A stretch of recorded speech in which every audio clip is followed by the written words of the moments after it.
Bolick was a 55-year-old woman who loved hiking. She and her husband used to go hike together until her husband had suffered a heart attack, so he no longer hiked. Barbara then decided to hike with some of her friends. On July 18, 2007, she and a family friend called Jim Ramiker went hiking in the Bitterroot Mountains. At one point during the hike, Jim claimed he was looking at a view for a few seconds. When he looked back to Barbara, she was nowhere to be seen. Jim says she was around 20 to 30 feet behind him. He also claims that Barbara and himself spoke to two young men earlier on their hiking trip, but those two men have never come forward. One of them is dark-skinned with dark hair, and the other had a medium complexion and reddish hair. This is what a dark-haired male possibly looks like. They may have been driving a light-colored, older model Chevrolet SUV with Montana license plates. The two men seemed to be in their early 20s, and they were accompanied by a black mixed-breed dog with white markings. The police want to speak to these two men, not because they are suspects, but because they may have valuable information. Obviously, Jim was the main suspect. If it was him, he surely could have come up with a better story than Barbara just disappearing into thin air. She could have fallen and Jim simply didn't hear it. But wouldn't she have been found by now? Some say Barbara left on her own accord, but that is unlikely. If she wanted to run away, why bring someone along in the first place?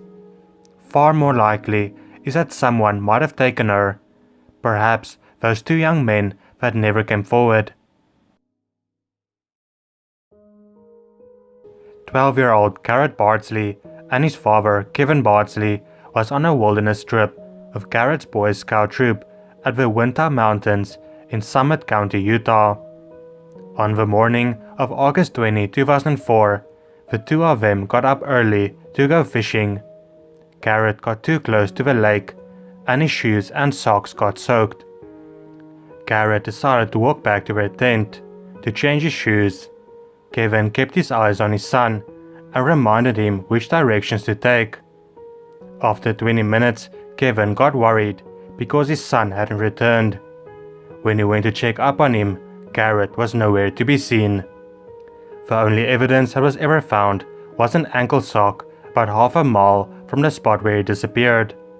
Garrett's mother claims it is her son's sock, but one of the people that searched for Garrett claimed it was his own.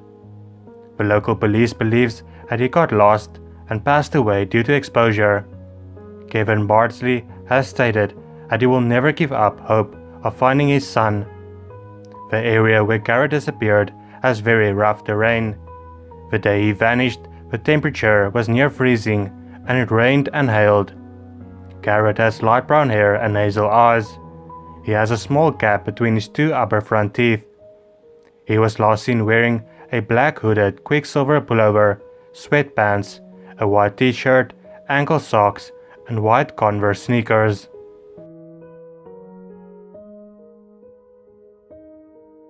Patty Krieger went hiking with her dog, whose name is Bear, on Sauk Mountain near Rockport, Washington.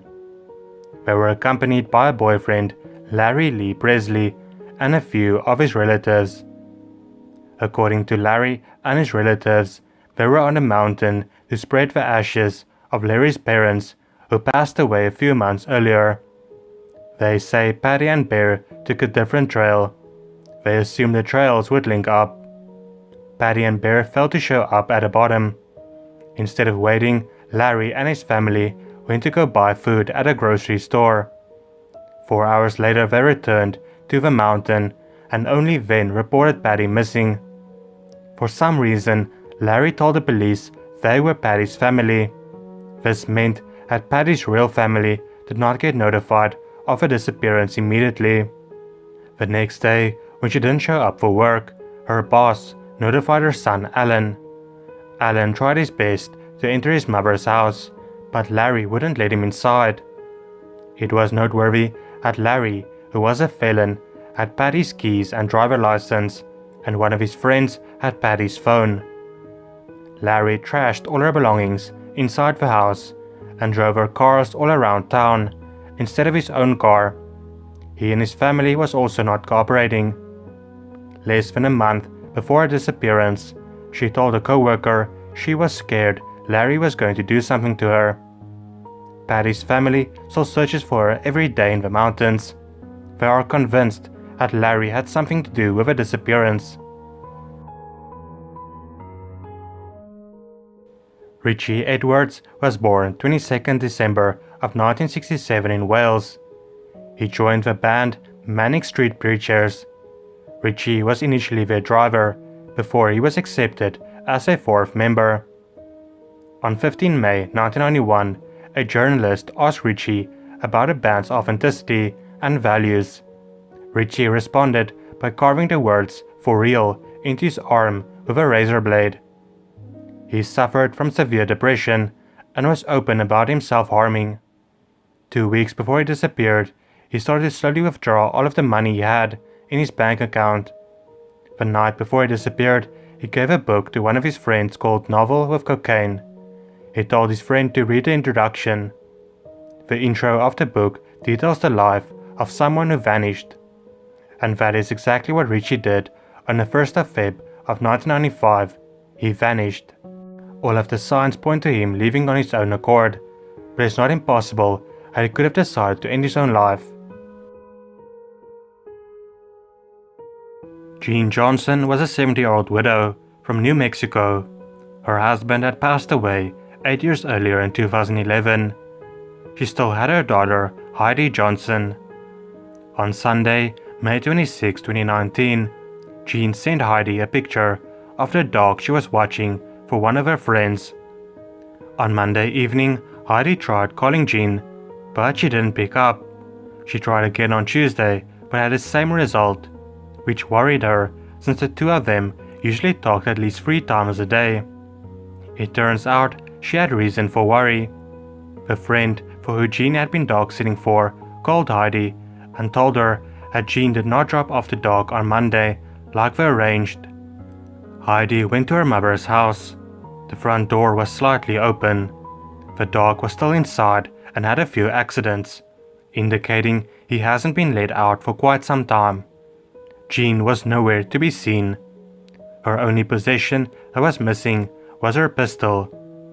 Heidi told police that Jean would only have had it with her if there was a mountain lion too close to her home or if someone scared her. Jean is described as 5'6" inches tall, weighing 130 pounds, with light brown hair and green eyes. Daniel Lind Lagerlof was born in 1969. He was a movie director and also directed a couple of TV series in Sweden. Daniel married his longtime girlfriend, Malene Lagerlof, in 1997. They had 3 children together. Malene was a screenwriter, and she often wrote projects for her husband to direct. On October 6, 2011, Daniel was busy scouting a planned filming location in a Chirpanen nature reserve. He never made it back to his wife and 3 children. It is believed that Daniel was caught on slippery rocks by large waves sweeping the area and pulled out to sea near the steep cliffs. He was all alone, so there are no witnesses. To this day, there are still no signs of Daniel Lind Lagerlof.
you.